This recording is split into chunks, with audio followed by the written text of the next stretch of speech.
muita treta, muita treta. Eu estou sentindo uma treta.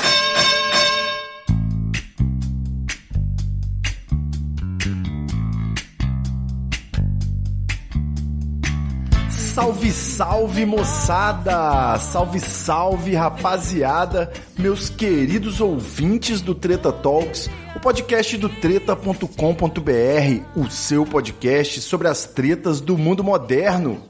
Aqui quem tá falando é o Ivo Neumann e hoje eu vim aqui sozinho no último episódio do ano para deixar uma mensagem de Natal e de Ano Novo aos ouvintes. E também para anunciar uma novidade importante para os nossos ouvintes. Mas antes, uma desculpa necessária. Eu anunciei aqui alguns episódios atrás que a gente ia fazer um episódio especial de fim de ano do Treta, junto com o Medo e Delírio em Brasília, mas infelizmente o Cristiano Botafogo não conseguiu arrumar uma brecha na agenda tumultuada desse fim de ano e a gente teve que adiar o nosso crossover para o ano que vem. Mas também não é para ficar triste, porque para compensar, eu preparei um negócio muito maneiro pra galera não ficar órfã de podcast durante as férias de janeiro. Um podcast novo.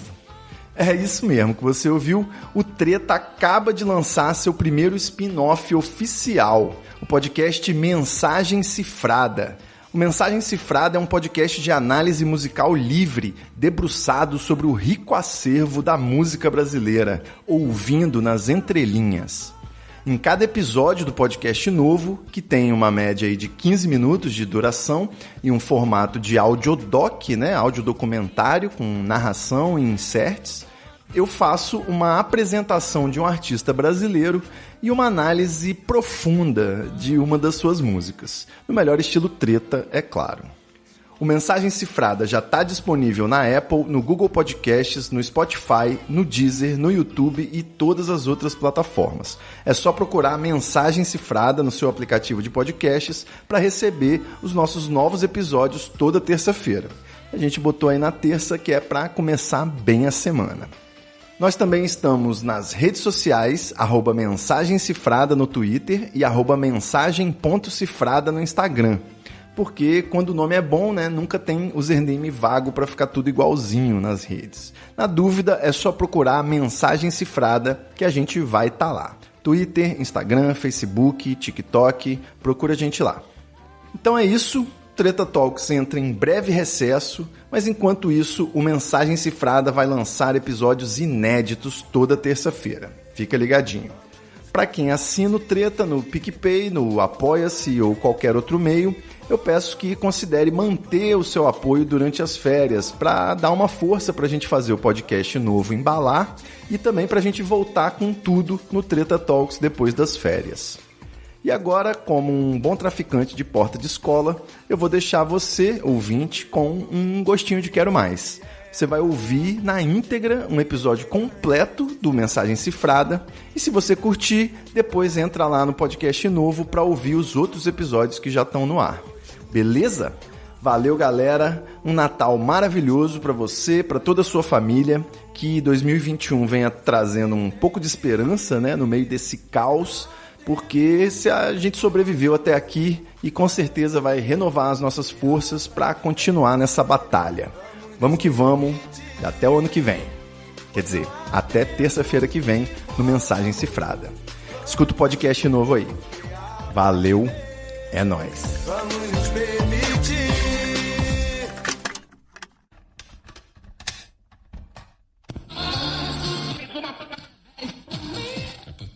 Qual é a música, Pablo?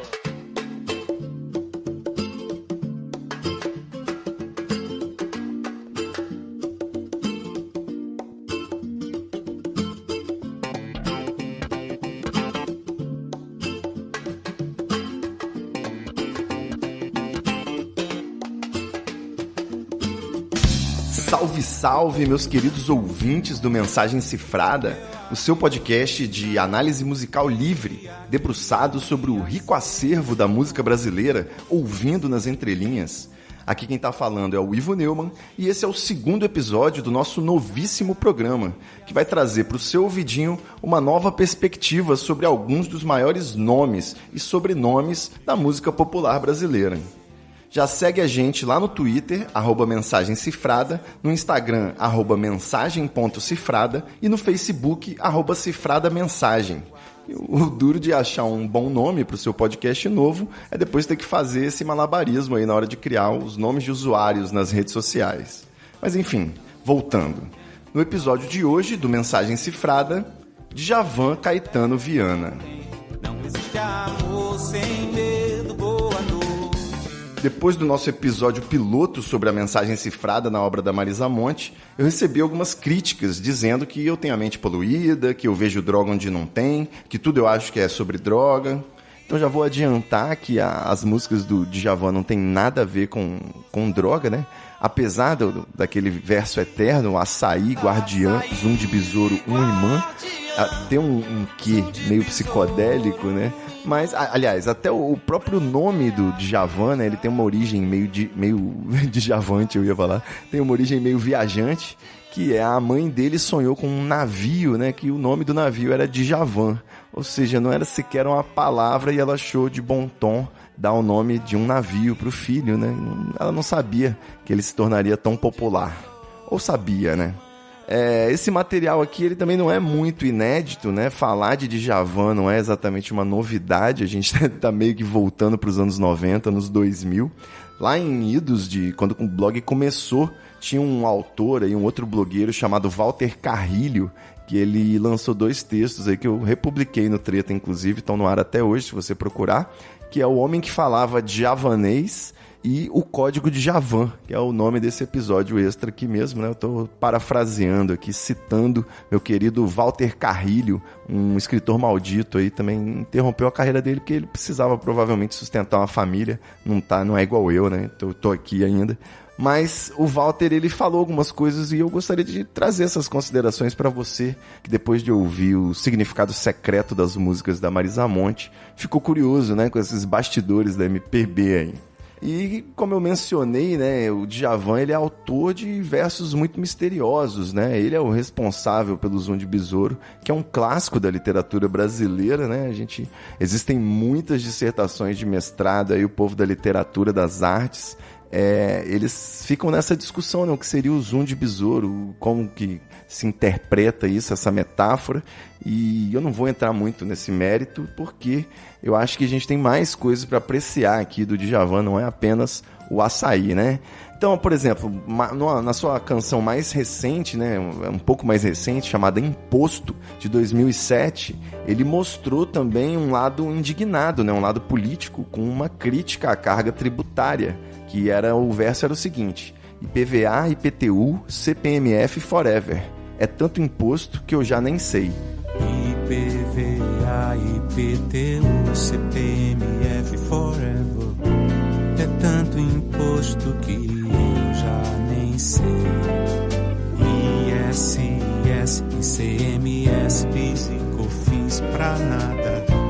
Integração social, aonde só se for no carnaval. Eles nem tchum.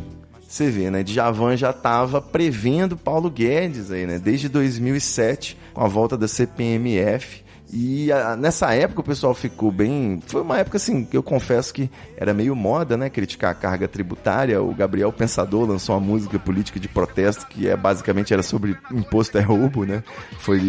O Gabriel Pensador, ele flerta, né? Com várias loucuras e insanidades. Eu pago por tudo isso, imposto sobre serviço, a taxa sobre produto, eu pago no meu tributo, pago pra andar na rua, pago pra entrar em casa, pago pra não entrar no SPC e no Serasa, pago estacionamento, taxa de licenciamento, taxa de funcionamento, liberação é alvará, passagem, bagagem, pesagem, postagem, imposto sobre importação, exportação, IPTU, IPVA. Mas enfim, ficou-se uma expectativa que no disco seguinte do Djavan ele pudesse musicar uma medida provisória, né, fazer uma crítica à cotação do dólar de repente, já que ele estava indo por essa linha, mas não veio essa promessa aí. A conclusão, né, que a gente pode tirar para fazer uma crítica assim, mais fria, né, não emocionalmente envolvida, é que o Djavan, ele, acima de tudo, ele democratiza o acesso à arte, né? Ele incentiva qualquer pessoa a ser compositor também. Por exemplo, eu musiquei aqui a minha lista de compras, ficou mais ou menos assim: arroz, ovo e canela, mate-leão, tomate e berinjela, sal e um monte de pão. Eu tô pensando em chamar essa música de Carrefour. Acho que vai bombar. Nessa linha, né? Se a gente fosse fazer um paralelo aí com um livro do Dan Brown, né? O Código da Vinci, se ele voltasse suas atenções para a arte brasileira, né? Para as músicas do Djavan, eu imagino que a gente teria aí o detetive Robert Langdon, né? O Tom Hanks, para quem prefere o Hercule Poirot, do Dan Brown, né? Porque eu sou mais Agatha Christie. O Robert Langdon, ele pode decifrar a mentalidade desses gênios renascentistas, né? Todos. O Leonardo da Vinci, o Michelangelo, o Donatello, o Rafael, até do Mestre Splinter. Ele pode decifrar essa mensagem subliminar que eles colocavam nas suas obras. Mas se pegar esse detetive e abrir a partitura de Pétala, ele ia ficar um pouco preocupado, né? Asa do meu destino, clareza do tino, pétala de estrela caindo, bem devagar.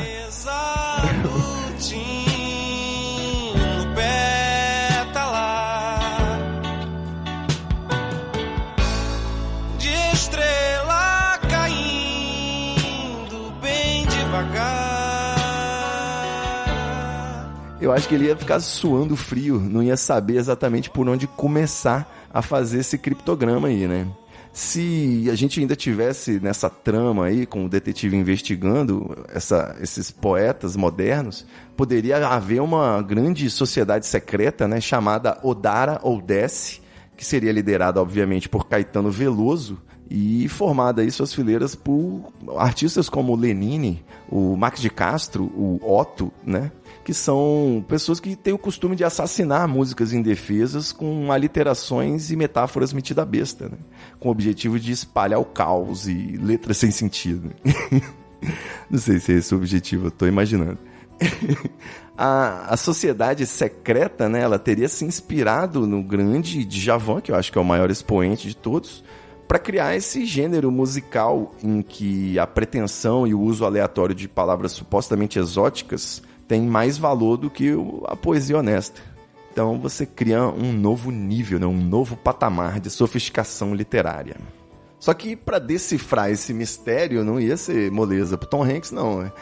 Para desmantelar essa organização super secreta Odara Odessi, o Robert Langdon precisaria enfrentar grandes provações, como o disco novo do Gilberto Gil, uma resenha de vinhos feita pelo Ed Mota, uma entrevista com a Mauri Júnior e, no final, enfrentar o grande chefão, que é a implacável guarda-costas do Caetano, que é a Paulinha, né? Então, já viu que não vai ser moleza pro Tom Hanks.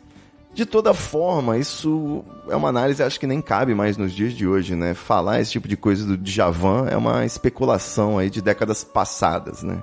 O fato mesmo é que já está comprovado que algumas das poesias do Djavan, né, a maioria, mas eu acredito que pelo menos algumas, elas possuem uma explicação plausível, né, uma interpretação razoável. Eu diria até uma intenção clara, né, como a música Si, que trata claramente de um convite, ou um convencimento, né, se você pensar como argumentações, para o ato do sexo anal.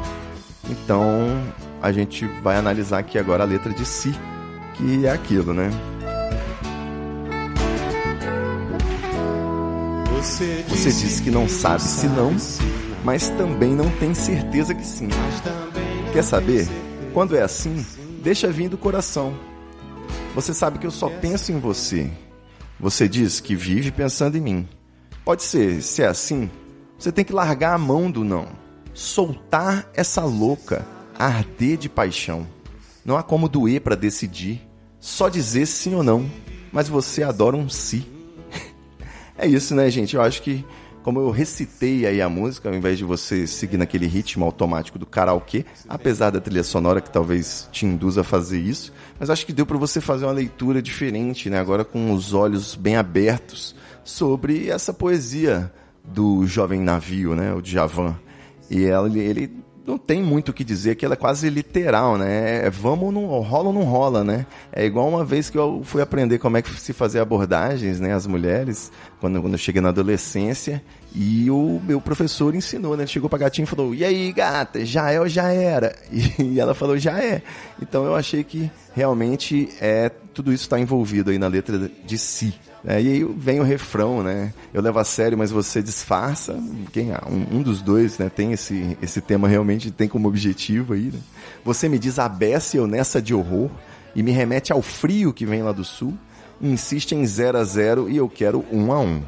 Esse 1-1 ainda abre mais interpretações que você pode pensar que, na verdade, o rapaz também quer ser penetrado. Hoje em dia tá tudo certo, né? Djavan é vanguarda muito à frente do seu tempo.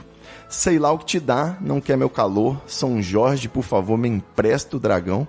Uma grande hipérbole, né? Religiosa até. Mais fácil aprender japonês em braille. Outra hipérbole. Mas você pode pensar, né, que o japonês parece muito com as pregas de um cu em braille, então fica tudo pro sentido do tato, né? Também participar aí dessa brincadeira. Do que você decidir se dá ou não. E aí no final, esse último verso, tem até o chulo presente, né? Para não deixar dúvidas, o Djavan quer saber se dá ou desce. E aí, assim, eu fui até procurar, né, pra ver se eu tava louco, porque isso pra mim é plena... Tá fácil de entender, não sei, ninguém nem me contou isso, na verdade eu ouvi essa música no Djavan ao vivo, volume 2, foi lançada aí nos anos 90, então eu acho que essa música é sobre isso. Mas a gente também pode falar de outras músicas do Djavan, né? Porque exatamente a mesma metáfora, quer dizer, uma metáfora sexual, né? Acontece na música Oceano, que é um dos maiores hits aí do cantor. Você deságua em mim e eu oceano. Esqueço que amar é quase uma dor. Os versos aí dessa música fazem referência ao sexo, obviamente, né? E a desembocadura do rio no oceano nos remete à ejaculação, é claro. Na sequência ele ainda faz o lembrete, né, de que o sexo pode trazer certa dor física, né? É sempre bom falar, né, para não ter aquela hesitação lá do si, a pessoa pelo menos já vai sabendo. Na sequência aí, avançando no nosso estudo, a gente também pode analisar a música Flor de Lis, né, um dos primeiros sucessos do Djavan. Ele já relata um caso de uma brochada, né? O meu jardim da vida ressecou, morreu, do pé que brotou Maria, nem Margarida nasceu. Dali, daquele mato não sai coelho. É uma metáfora também muito sexual, obviamente. E acho que por isso tudo que a gente pode afirmar, sem medo de errar, que si é sobre sexo anal, né? Que o código de Djavan, ele não é sobre droga, ele é sobre sexo. Então, acho que ficou claro aí pra vocês. Eu posso voltar a qualquer momento com mais provas.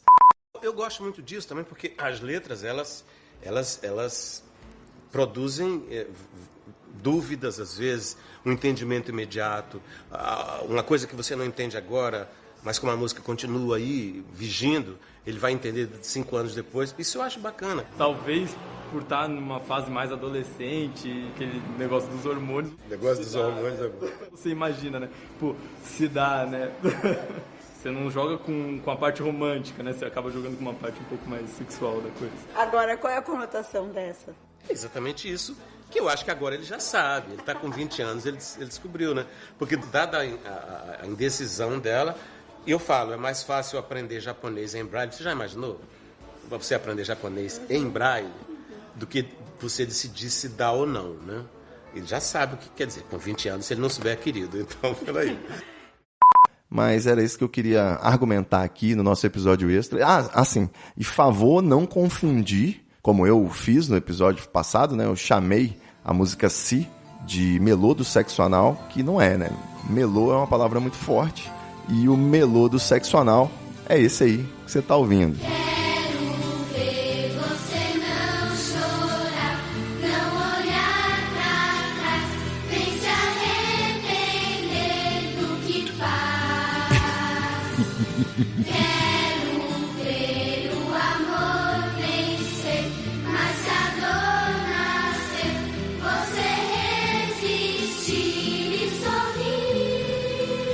Era muito bom essas piadas de melô, né?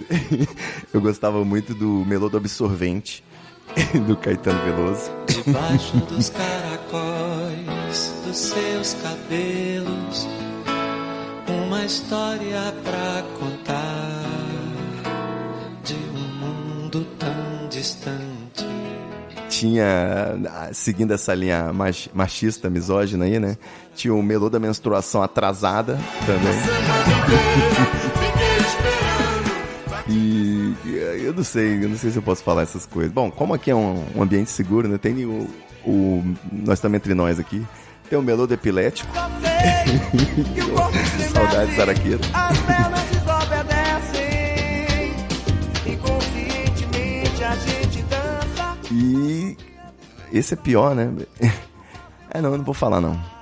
Tá bom, vou falar, é o Melô do Leproso. Já não tenho dedos pra contar. Valeu, galera, é isso. Eu volto com outro tema, sem ser música, nem podcast, nem editorial, nem metalinguagem, no próximo episódio extra. E a gente se vê ainda essa semana lá no feed do Treta Talks ou lá no treta.com.br com o episódio principal. Valeu, é nóis. Tem o outro Melô do Leproso, né? É tão bom que tem dois. Eu amo Kid Abelha. Kid Abelha tá sempre aqui com nós. Aliás, Djavan, Kid Abelha, é um bolsonarismo só aqui, as referências culturais dos velhos do Treta. Valeu, galera. É nóis.